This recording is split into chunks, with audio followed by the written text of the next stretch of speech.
Instead of an experiment that says, you're a hard-headed boy, I want you to try this out, parents. Parents, are you listening to me? Parents, say this. Say this to your kids every day for the next 6 months.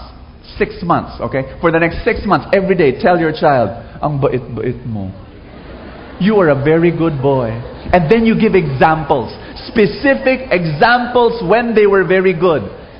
You know, son, I loved it so much when you were caring for your little brother. I saw you. You know, you saw your little brother hungry. You were eating. You shared. I love that in you, son. You're a good boy. Every day, your children will change. Believe me. Here's number one. There are 5 things I want to share with you today. The first thing is believe. Everybody say that. Believe that God made you very good. One more time. Believe that God made you very good. If you believe that God made you good, brothers and sisters, you're good. What you believe in will happen. Do you know that? Now, if you believe that you're bad, I know many people who think they're bad. You listen to their language and you'll hear that. I'm not fit for that. A prayer meeting, no, I might melt.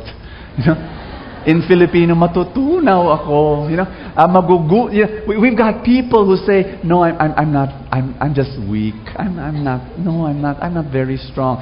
I'm still, you see, I'm alive. You know, God doesn't want to take me yet because I'm not very good. You know, you've got all these kinds of language, and brothers and sisters.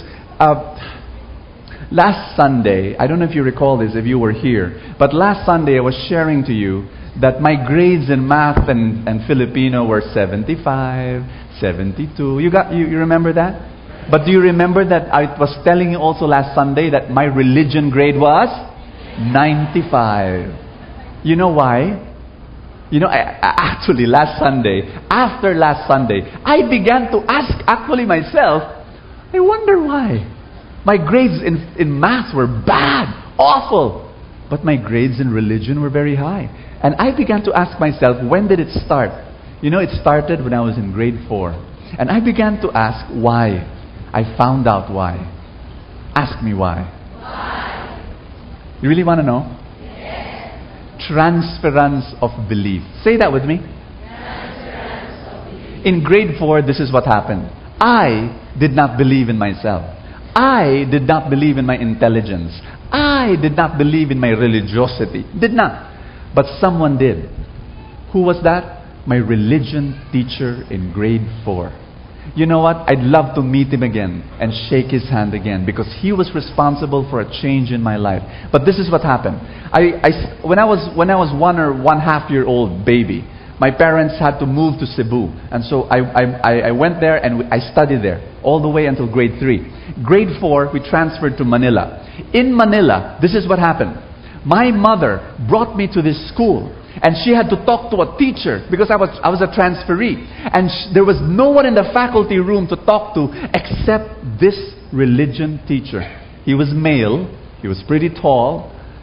And then I remember I was here watching Mom and the teacher talking. And then I could see only my mother's back, but I saw the face of my teacher. Now, I do not know, my mother is in the audience somewhere here, and I do not know what she told that teacher. I don't know what she did, what she told him. But what she told him, this is the reaction of the teacher. Smiling at me, and then my mother talks, and then he would look at me again, oh. And then my mother would talk to him again, and then he would say, You know, I remember that day looking at that teacher and his face, and I was saying, my gosh, what is my mother telling him? Well, anyway, this is what happened. I go to my religion class, and he's teaching. I notice that he's smiling at me in a different way. He's smiling at me in a different way, and then this is what happens. He gives me the first exam. He gives all of us the first exam. Do you know what happens after that exam, or during that exam? You know what happened? You want to guess what happened? What happened? I failed. Of course, that was the truth.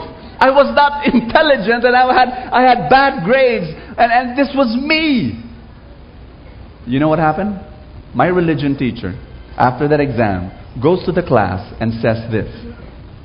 Class, some of you failed the exam. But I do not believe that this is who you are.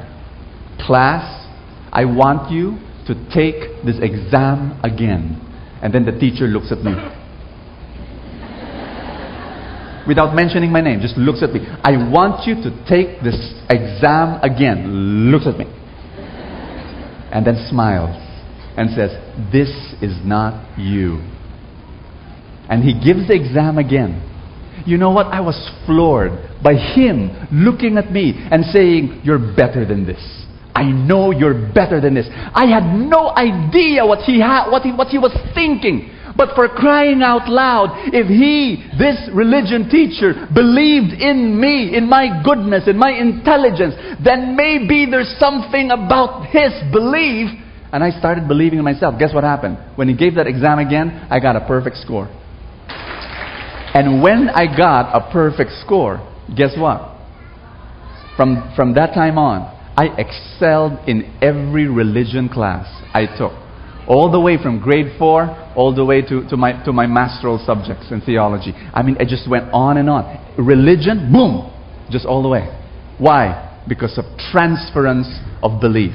Parents, listening to me? Parents, transference of belief.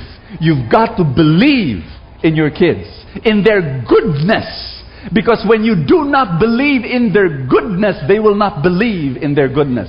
You've got to be like my religion teacher, who believed in their goodness, transferred it. The way you look at that person, the way you smile at that person, the way you relate to that person. You got what I'm saying? Now, do you believe in yourself? Do you believe in your goodness?